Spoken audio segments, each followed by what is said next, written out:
Good to be back with you all again this morning. I'd like, if you would, to take the handout that is available to you in your oak leaf and hang on to it. That's tonight's lesson and not this morning's. Don't consider it a mix-up. Just think about it as early work. If you want to try filling it in and just bring an eraser tonight and see how in line we were to begin with, you can certainly do that. But hang on to that for tonight. This morning I've got some other bases to cover. Some things just don't get preached about in the church today. I want to address a cultural issue, one pressing upon the church primarily from its youth upwards. So if you don't engage directly with the lesson, I appeal to you on that front. From the youth upwards. This is why it matters, and this is why we ought to be concerned. But it receives very little attention in the pulpit. I'm talking, of course, about zombies. There's just not enough preaching about the zombie horde. Time was every preacher had a zombie sermon in his pocket ready to go. Not anymore. Well, I don't intend to let that pass.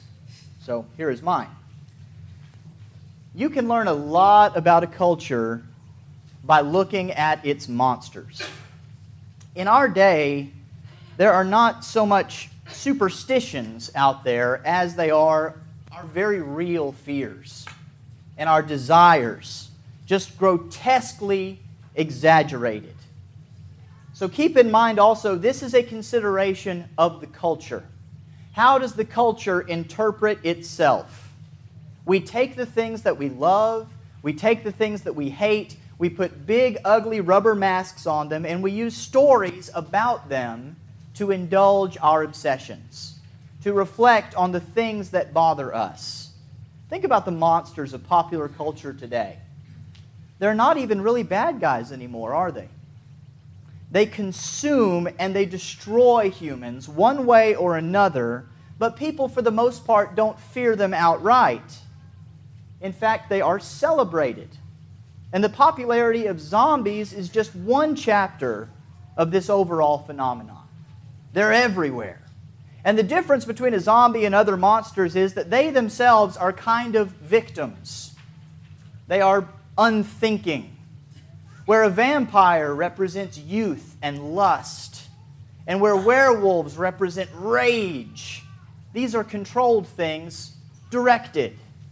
A zombie, on the other hand, has no mind, has no thinking of its own. It is like a marionette driven by some other force. And it doesn't have to be Halloween anymore for us to think about this kind of thing. The entertainment world is crawling with the living dead. That, by the way, is the kind of imagery that a zombie is. It's a reanimated corpse that preys on the living. That's how you would basically describe what this monster is. Movies are coming out about them. There's a big tentpole, multi-hundreds of billion dollars Brad Pitt movie coming out that's about zombies within the next couple of years. They're dominating TV. I saw a story just a couple of weeks ago about how AMC has a zombie TV series that's competing with the networks for how popular it is. It's all over Facebook. I found a link to a touring 5K run. It's a themed 5K that's called Run for Your Lives.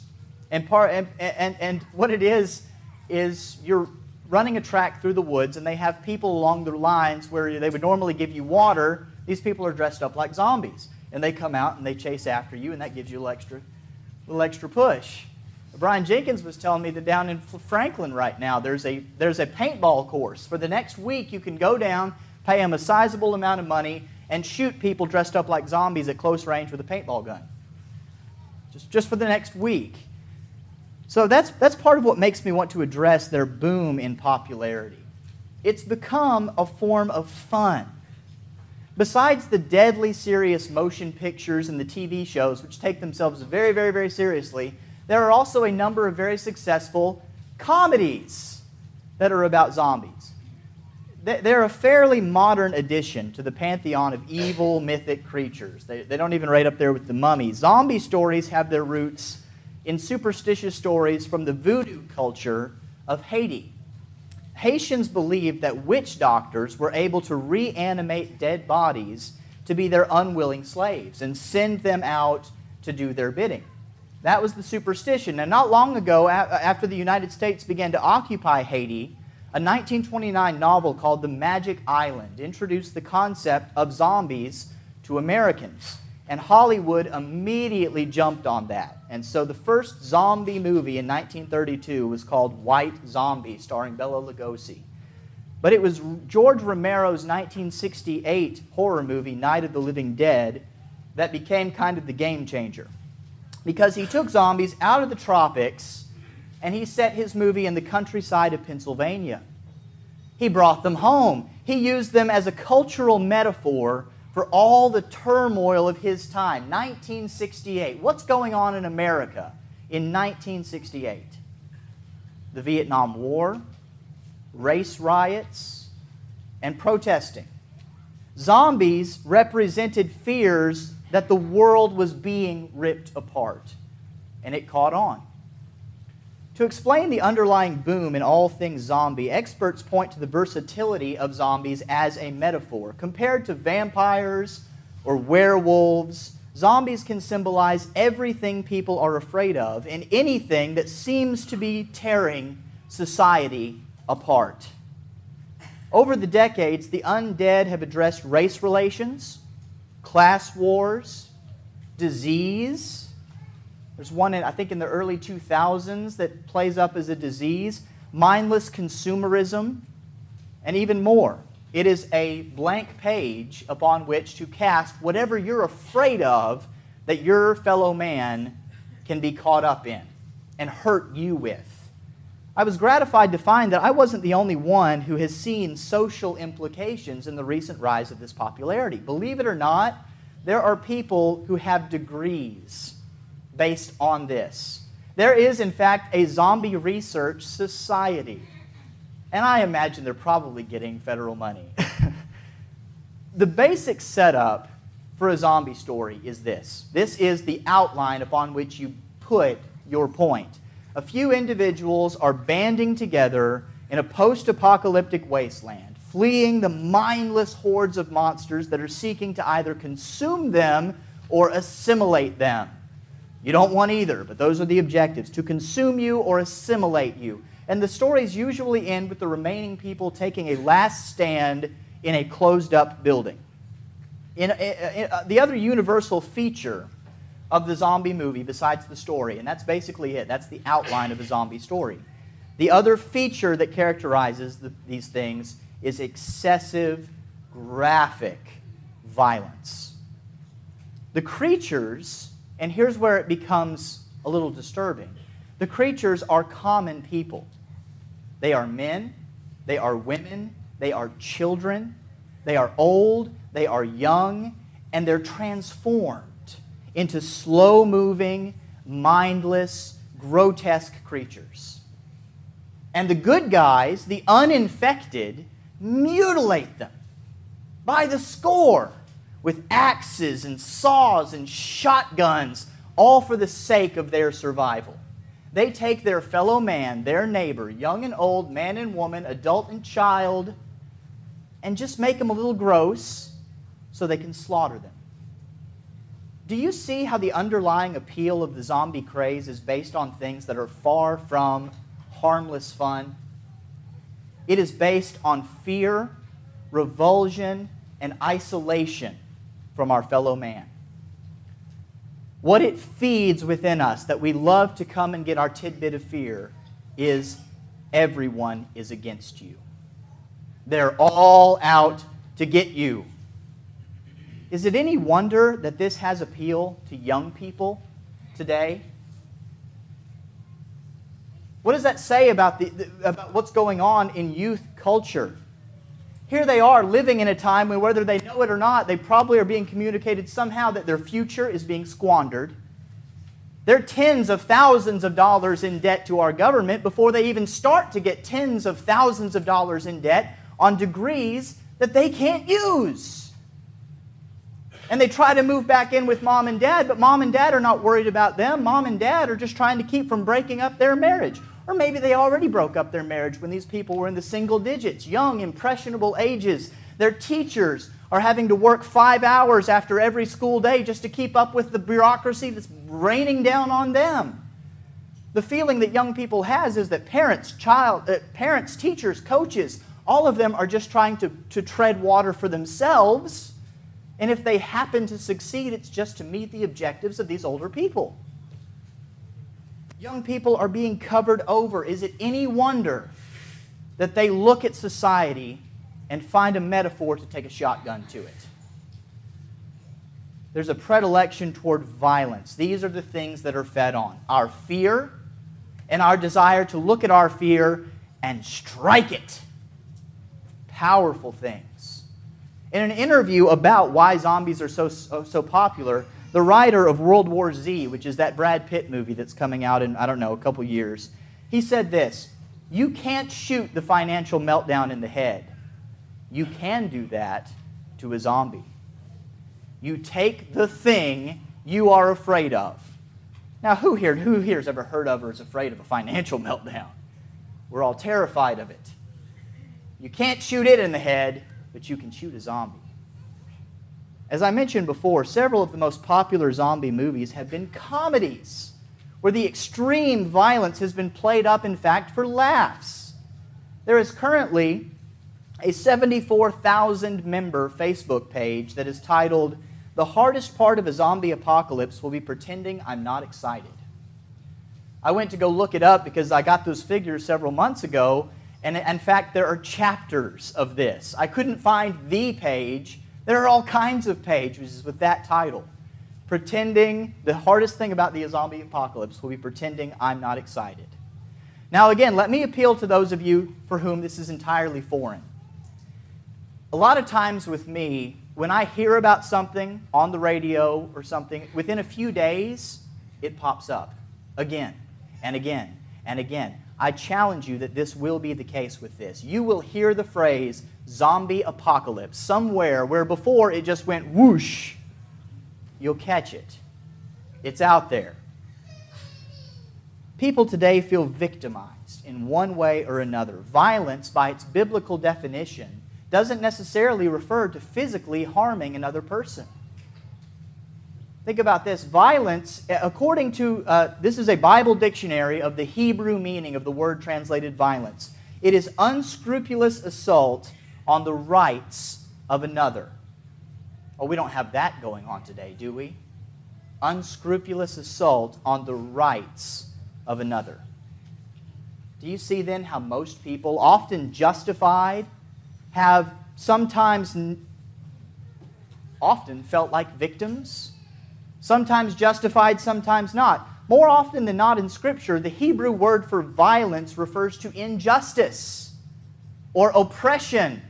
What are those? Abuses of the rule of law and abuses of economic right. Well, we don't have any of that going on today, do we? Justified or unjustified in your mind, is there fear about that? Do you feel yourself or feel threatened to be a victim of that kind of violence? We find ourselves victims of violence, wishing to perpetrate physical violence on those around us. The experts say that zombies are a coping mechanism, that they are providing a safe and socially acceptable way to deal with those fears. That's a quote. A safe and socially acceptable way to deal with those fears. I beg to differ. One thing that we share with the base disposition of a zombie fighter is this: we have a sense of separation from the world. There is us in this little building, and there's everybody out there walking around in ignorance. A Christian is in the world, but he's no longer of the world. Christians are to feel revulsion toward the things of the world. Sin is out there, and God wants you to see it as dripping and poisonous and disgusting, and it either wants to destroy you or assimilate you. That's a biblical idea, right? Jude, verse 23, you hate even the garment stained by the flesh. That's infection language, and it's applied to sin. But where is that revulsion targeted? What is the Christian response? 1 Peter 2 and verse 11 gives it. Beloved, I urge you as sojourners and exiles, there's that isolation we must feel, to abstain from the passions of the flesh, which wage war against your soul. There's the isolation, there's the conflict, there's the revulsion, but how do you solve it? Verse 12, keep your conduct among the Gentiles honorable, so that when they speak against you as evildoers, they may see your good deeds and glorify God on the day of visitation. Our mandate is this: second only to a wholehearted love of God, we are to love our neighbors as ourselves. Our response to the violence of the world is honor. Stand before it in honor and love it like yourself. What does that, love your neighbor as yourself? What does that mean? That means our impulses for self-preservation, something that's in us, it's hardwired. We have to unnaturally extend it beyond our flesh and bone and our boundaries, beyond our families and out into the world. Not just to family, not just to spouses, but to the barbarian horde, the outlying sinners. The first line in this battle for the Jew was the Gentile. Love those filthy, disgusting dogs who used to be pagan. Matthew chapter 5, verse 43. You heard that it was said, you shall love your neighbor and hate your enemy. But I say to you, love your enemies and pray for those who persecute you. This is Jesus' classic amplification of a principle. A Jew would say, don't return evil for evil. That was classic. Any Jew could tell you that principle. Jesus took it one further. Don't just not return evil. Return something. Return something counter. Return something good. During the ministry of Jesus, the Lord and His disciples were constantly mobbed by desperate people. Things got so out of hand that Jesus could no longer go into cities and teach. He had to go out into the countryside. He had to go into large spaces in the wilderness, on the plain, by the sea, at the mountainside.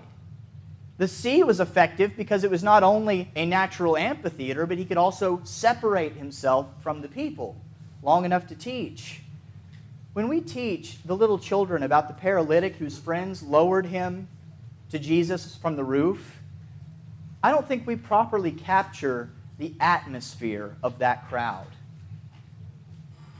These are desperate people. And a couple of them begin tearing the house apart in order to get close enough to Jesus.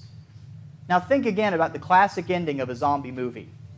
People locked in a house with hordes around them, tearing the place apart to try to get to the people inside.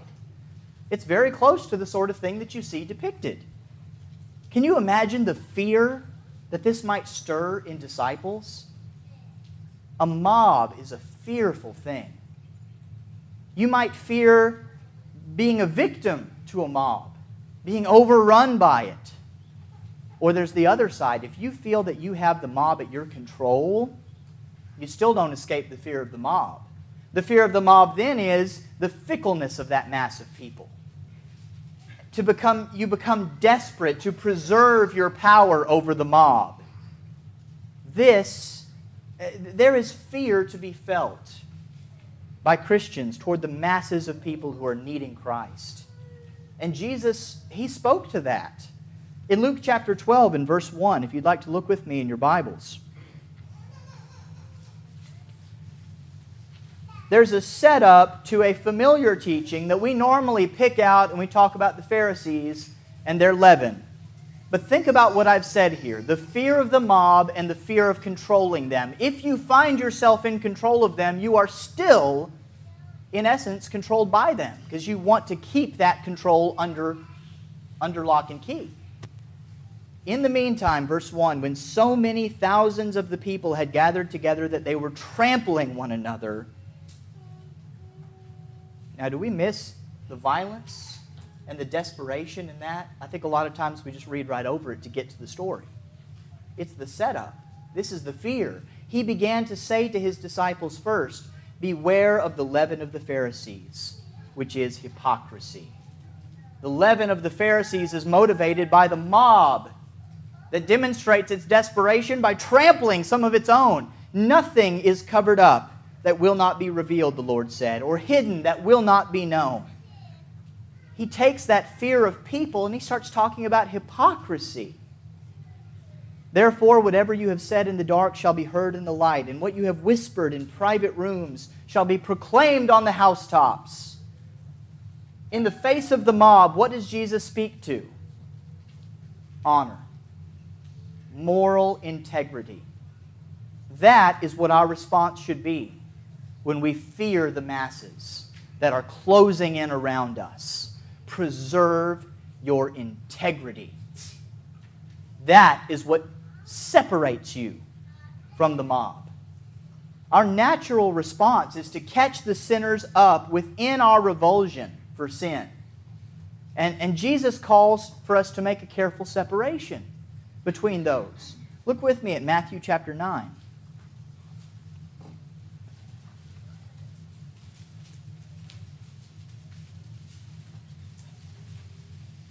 Verse 36 beginning.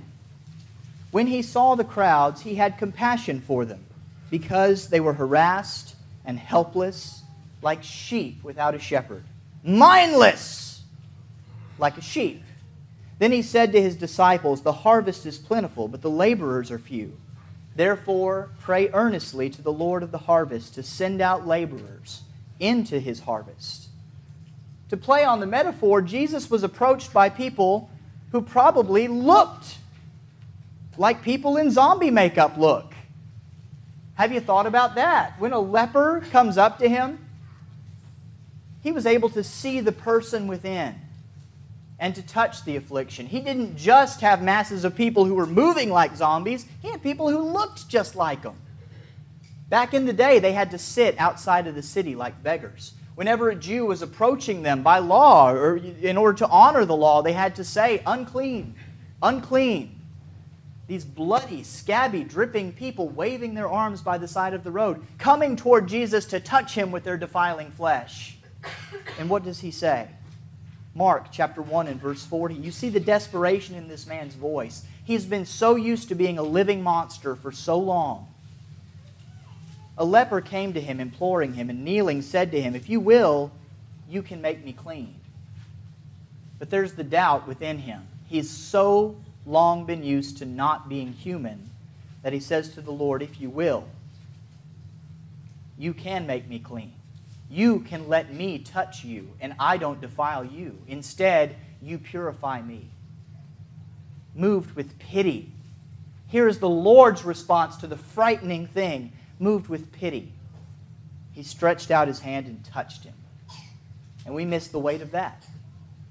He touched a leper. And he said to him, I will be clean. While awaiting his companions when he was alone in Athens, a strange place that was brimming with false gods, the Apostle Paul, on this missionary journey, was stirred up by what he witnessed. Not overwhelmed and wanting to flee, not wanting to lash out, he wanted to reach out. And the Lord expects us to maintain this disposition even when the world around us becomes violent. Does the Christian life promote and participate in violence? No. It counteracts it. It cancels it at all rights, at all fronts, in all ways. Because again, what, according to the Hebrew understanding, is violence? It is an injustice against you. How does Christianity undo that cycle of violence? Because what starts violence? You did wrong to me, I'm going to do wrong to you. Well, you did wrong to me, I'm going to double do wrong to you. It's the cycle of my rights violated. So how does Christianity undo that? I have no rights. I'm a slave. The Lord is my master. Matthew 26, verse 52. Put your sword back in its place, for all those who take up the sword shall perish by the sword. This is following Peter's assault of Malchus. Here comes the mob, the official mob. What's scarier than an angry, organized mob? A mob that has badges. A mob that has authority behind it, and it's wielding that authority in an unjust way. Peter pulls the sword. Let's go. Let's defend him. And here Jesus cites the self-destructive nature of violent disposition. Luke 6:29, whoever hits you on the cheek, offer him the other also. And whoever takes away your coat, do not withhold your shirt from him either. Ephesians 4:31, let all bitterness and wrath and anger and clamor and slander be put away from you, along with malice. If possible, so far as it depends on you, be at peace with all men. There is something very interesting about the origins of zombie stories in that voodoo culture of Haiti. Haitians believed that sorcerers could put curses on dead people, bringing them partially back to life to use them as their slaves. Plenty of Haitians were convinced that zombification was in fact possible. No one actually was afraid of zombies themselves. That's what's interesting about what the Haitians did. Instead, they were afraid of being turned into zombies after they're gone, being used against their will. We are surrounded by the living dead. They walk among us day and night, men and women, young and old. If you don't walk the way they walk, if you don't talk the way they talk, if you should dare to call attention to yourself by taking a public stand against their ways, by showing your air of honor and of righteousness, the mob agitates. And one will notice, and another, and they will close in, and they will attempt to turn you. Let's go back to our scripture reading and conclude with it. Ephesians chapter 2, verse 1 through 10. What's the disposition we take toward these walking dead? You were dead in your trespasses and sins in which you once walked. What is that? That is walking dead. This is an advertisement, by the way, for that AMC series. I'm not building on the series. I'm taking the image and riffing on it because it's such a graphic idea. One person going back into a lost world. A world full of people walking, though they are dead. According to following the prince of the power of the air, the spirit that is now at work in the sons of disobedience, among whom we all once lived in the passions of our flesh, carrying out the desires of the body and the mind, and were by nature children of wrath like the rest of mankind, walking, dead, consuming flesh. Wow! But God, being rich in mercy, because of the great love with which He loved us, even when we were dead in our trespasses, made us alive together with Christ. By grace you have been saved. Where the world says, get out the chainsaws and the shotguns, let's hole up in a house. The biblical solution to the modern cultural metaphor is grace. And remember where you once came from and that you experienced better. And that you are now made to be better. And that you are now made to walk in light and life. And that walk goes right back out there. Your task isn't to destroy them. It's to preserve your soul. And you do that by saving some of them too. If you're here this morning and you need to rise from the dead, put to death the deeds of the flesh, then do so today by dying with Christ and being resurrected in His glory. Be baptized. If you need the help of the congregation, then reach out for it. That is what we're here for each other to do before a Lord who will forgive us. Come forward while we stand and sing.